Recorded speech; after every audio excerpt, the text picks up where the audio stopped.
نحمده ونصلي على رسوله الكريم اما بعد فقد قال الله تبارك وتعالى كما ورد في سورة الجاثية اعوذ بالله من الشيطان الرجيم بسم الله الرحمن الرحيم وإنه لعلم للساعة فلا تمترن بها واتبعوني هذا صراط مستقيم صدق الله العظيم رب اشرح لي صدري ويسر لي أمري واحلل عقدة من لساني يفقهوا قولي اللهم ربنا ألهمنا رشدنا وأعذنا من شرور أنفسنا اللهم أرنا الحق حقا وارزقنا اتباعه وأرنا الباطل باطلا وارزقنا اجتنابه آمین یا رب العالمین۔ قادیانیت سے متعلق ایک بحث کا آغاز ہو گیا تھا، کیونکہ ہمارے علم میں یہ آیا تھا کہ قادیانیوں نے خاص طور پر ماڈل ٹاؤن کو اپنا ایک مرکز اور اپنا اڈا بنانے کا فیصلہ کیا، اور اس کا ہمیں تجربہ بھی حاصل ہو گیا۔ اس نوجوان اہل سنت کے نوجوان میرے پاس آئے تھے اور انہوں نے میری توجہ ادھر منعطف کرائی کہ یہاں پر یہ اپنی جمعے کی نماز کے لیے اوپن گراؤنڈ استعمال کر رہے ہیں اور اس میں لگا لیتے ہیں پارٹیشن وغیرہ، اور بڑی یوں سمجھیے کہ بڑی مہم کے ساتھ دونوں طرف کی سڑکیں بند کر کے، اور جو بھی لوگ مسافر ہیں انہیں بھی دعوت دیتے کہ آئیں یہاں جمعہ پڑھیں، اور بعض لوگ مغالطے میں وہاں جمعہ پڑھ لیتے۔ تو اس کے حوالے سے انہوں نے کوشش کی کہ کچھ نہ کچھ اس سلسلے میں، کیونکہ انہوں نے مجھے لا کر قانون دکھایا۔ پاکستان میں جو قانون نافذ ہے وہ یہ ہے، چاہے یہ کہ وہ نافذ نہیں ہے بالفعل، لیکن ہے، قانون کی کتاب میں تو موجود ہے کہ قادیانی اپنے کوئی جو بھی ان کے نزدیک بھی ان کے مذہبی شاعر ہیں، ان کو مسلمانوں کی شکل میں برملا علی الاعلان ادا نہیں کر سکتے، کیونکہ وہ تو دھوکہ دہی بات ہو گئی کہ لوگ سمجھیں گے یہ مسلمان ہی ہے۔ اب جب انہیں، آپ کو معلوم ہے کہ ہماری پوری جو مرکزی اسمبلی تھی، نیشنل اسمبلی، اس کے فیصلے کے تحت قرار دیا گیا بالاتفاق کہ قادیانی غیر مسلم ہے، دائرہ اسلام سے خارج ہے۔ یہ تو فیصلہ ہوا پارلیمنٹ کا ایک بڑے پیمانے، بعد میں پھر ضیاء الحق صاحب کے زمانے میں یہ تو ہوا تھا، آپ کو معلوم ہے، بھٹو کے زمانے میں۔ تو ضیاء الحق صاحب کے زمانے میں اسی کی گویا کہ فردر سٹیپ کے طور پر یہ بات طے کی گئی اور قانون بنا دیا گیا کہ وہ اپنی مسجد کو مسجد نہیں کہہ سکتے اور مسجد کی صورت پر نہیں بنا سکتے کہ گزرنے والے کو یہ خیال ہو کہ یہ مسجد ہے۔ اسی طرح وہ اگر کوئی اسلامی شاعر کا ارتکاب کریں گے علی الاعلان تو بھی یہ قابل تعزیر ہے، جرم ہے۔ وہ اپنے کئی احاطوں کے اندر، اپنے گھروں کے اندر جو چاہیں کریں، لیکن کھلے میدان میں آ کر جو شاعر اسلامی بھارت، ان لوگوں نے سب کچھ اڈاپٹ تو کر رکھا ہے۔ سب سے بڑی بات تو وہ ہے کہ انہوں نے ایک جھوٹے نبی کا اقرار کیا ہے کہ وہ نبی ہے، اس نے ہمارے درمیان فصیل حائل کر دی ہے۔ اب جو اس کو مانتے ہیں ان کے نزدیک ہم کافر ہیں۔ آپ کو معلوم ہے کہ یہ میں بیان کر چکا ہوں کہ حالانکہ قائد اعظم کا کتنا بڑا احسان تھا کہ چودھری ظفر اللہ خان کو انہوں نے فارن منسٹر بنایا پاکستان میں، لیکن جب ان کا انتقال ہوا ہے قائد اعظم کا تو اس کی جنازے کی نماز میں شریک نہیں ہوا، وہ شخص موجود رہا۔ جو دوسرے ممالک کے سفراء آئے ہوئے تھے، ظاہر بات ہے وہ مسلمان تو نہیں تھے، کوئی عیسائی تھے یا کوئی اور تھے، ہندو تھے، بدھ تھے، جو بھی تھے۔ اب چونکہ قائد اعظم کا انتقال تھا ایک مملکت کے صدر کا، تو وہ لوگ سبھی موجود تھے، لیکن ظاہر ہے کہ وہ نماز میں شریک نہیں ہوئے، وہ مسلمان تو نہیں تھے۔ ان کے ساتھ کھڑا رہا یہ شخص۔ اس نے یہ بات، اور جب اس سے پوچھا گیا کہ تم شریک کیوں نہیں ہو تو اس نے کہا دیکھو بھائی، مجھے یا تو مسلمان سلطنت کا کافر وزیر سمجھ لو یا کافر سلطنت کا مسلمان وزیر سمجھ لو۔ میرے نزدیک یہ کافر سلطنت ہے، میں اس کا مسلمان وزیر ہوں کیونکہ میں قادیانی ہوں۔ اب تمہارے نزدیک یہ اسلامی مملکت ہے تو میں کافر ہوں، پھر میں اس کی نماز کیسے پڑھوں؟ تو بہرحال ان چیزوں کی وجہ سے جو دھوکہ دینے والا معاملہ ہو گیا، ورنہ کوئی اور لوگ ہوں یہاں پہ، ہمیں ان سے تعارض نہیں ہے۔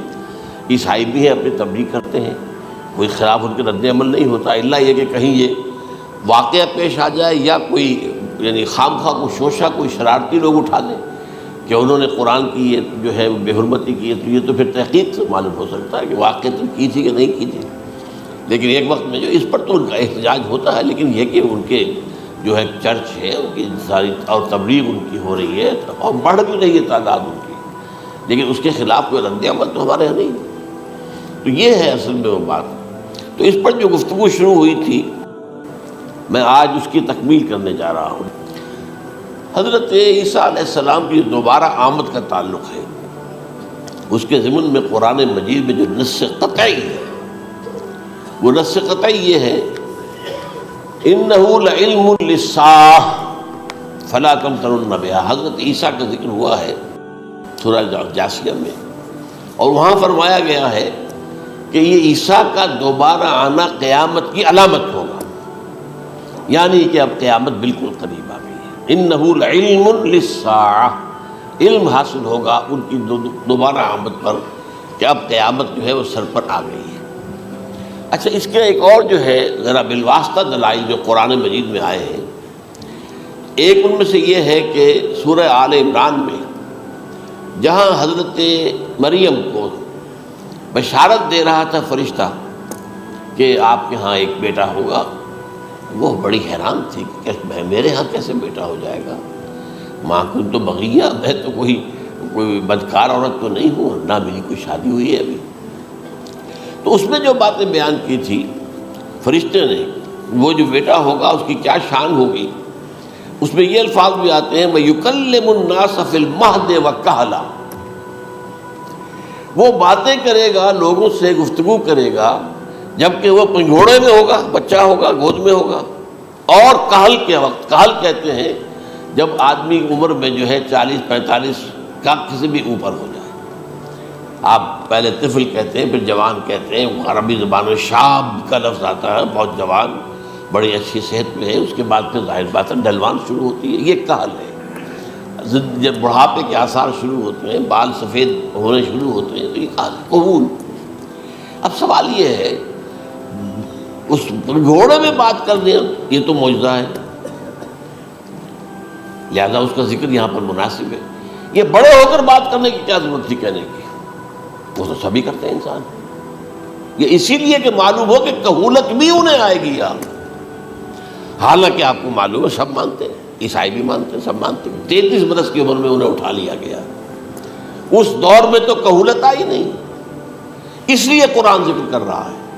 اور یہ بات جو ہے دوسری مرتبہ آئی ہے یہ سورہ المائدہ میں آیت نمبر 110 وَتُكَلِّمُ النَّاسَ فِي الْمَهْدِ وَكَهْلًا، صرف یہ ضمیر کا فرق ہے، وَيُكَلِّمُ النَّاسَ فِي الْمَهْدِ وَكَهْلًا، اور وَتُكَلِّمُ النَّاسَ فِي الْمَهْدِ وَكَهْلًا یہ ہے جب قیامت کے دن اللہ تعالیٰ حضرت عیسیٰ سے سوال کریں گے، اے عیسیٰ ابن مریم، کیا تم نے میری اجازت سے اور میری تائید سے یہ معجزے نہیں دکھائے، یہ معجزے نہیں دکھائے، میں نے تم پر یہ فضل نہیں کیا؟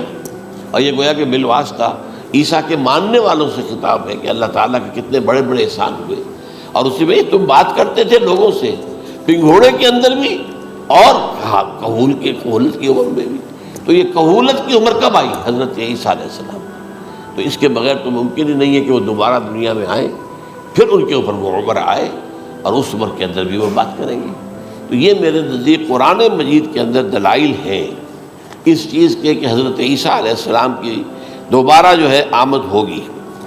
اب اس ضمن میں چاہتا ہوں کہ آج خاص طور پر جو الساعہ کی اور جو علامتیں قرآن میں آئی ہیں، یہ ضمنی مضمون ہو جائے گا، لیکن بہرحال یہ بھی ایک معلوماتی مضمون ہے کہ ایک تو یہ قیامت کی بڑی نشانیوں میں سے حضرت عیسیٰ کا دوبارہ آنا، اور کیا کیا جو ہے باتیں بیان ہوئی ہیں وہ ذرا غور سے سن لیجیے۔ پہلی بات میں نے ہلکا سا حوالہ دیا تھا، ہم تو ایک لفظ قیامت بولتے ہیں، وہ قیامت جو ہے اتنا ہمارے نزدیک جامع لفظ ہے کہ جس میں وہ بھی جو زلزلۃ الساعہ آئے گا وہ بھی ہے، پھر جو نفخ روح نفخ ساق ہوگا وہ بھی ہے، لیکن قرآن مجید سے معلوم ہوتا ہے کہ یہ الساعہ ہے، وہ گھڑی جس دن کے یہاں قیامت برپا ہوگی، زلزلہ آئے گا، شدید ترین حالات آئیں گے، فوری طور پر تمام انسان مر نہیں جائیں گے۔ جو ہے اس کا نقشہ جو کھینچا گیا ہے یا ایھا الناس اتقوا ربکم ان زلزلۃ الساعۃ شیء عظیم یوم ترونها تذہل کل مرضعۃ عما ارضعت وتضع کل ذات حمل حملها وتری الناس سکارى وما هم بسکارى ولیکن عذاب اللہ شدید. اے لوگوں ڈرو، اللہ کا تقوی اختیار کرو، اس لیے کہ قیامت کا زلزلہ بہت سخت شے ہے، بہت بارش ہے. ان زلزلۃ الساعۃ شیء عظیم. جب پہاڑ چل رہے ہوں گے اور جو ہے انسان جو ہیں گے وہ جس طرح پروانے ہوتے ہیں، پتنگے ہوتے ہیں، ایسے اڑ رہے ہوں گے انسان. اور اس میں یہ بھی حال ہوگا کہ لوگ جو ہے ہر جو دودھ پلانے والی ہے وہ اپنے بچے کو بھول جائے گی. ظاہر بات ہے کہ اپنی پڑی ہوئی ہے مصیبت.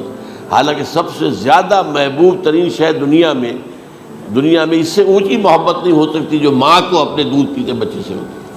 انہیں بھول جائے. تصادو کل مرضعۃ عما ارضعت. اور تمہیں ایسا محسوس ہوگا کہ لوگ کسی نشے کی کیفیت میں ہیں، یعنی وہ بدحواش ہیں، وہ بدحواس ہو گئے، لیکن یہ کہ وما ہم بسکارى، اور وہ مدہوش نہیں ہوں گے. ولکن عذاب اللہ شدید. تو یہ ہے زلزلۃ الساعہ، وہ ایک خاص وقت جو ہے، ایک خاص گھڑی جس میں کہ یہ ہونا ہے. اس کے علاوہ قرآن مجید میں القارعہ القارعہ القارعہ وما ادراک ما القارعہ یوم یکون الناس کالفراش المبثوث وتکون الجبال کالعہن المنفوش.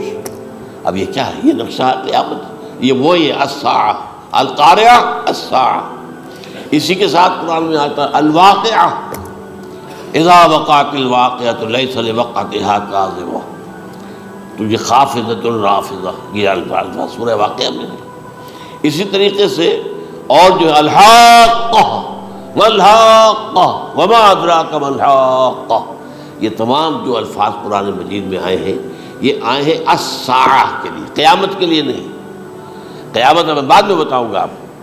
چنانچہ 3 نفخے ہیں جو قرآن سے ثابت. نفخ فی الصور، اور اس نفخ فی الصور کا یہ عالم ہوگا یوم ینفخ فی الصور ففزع من فی السماوات ومن فی الارض الا من شاء اللہ.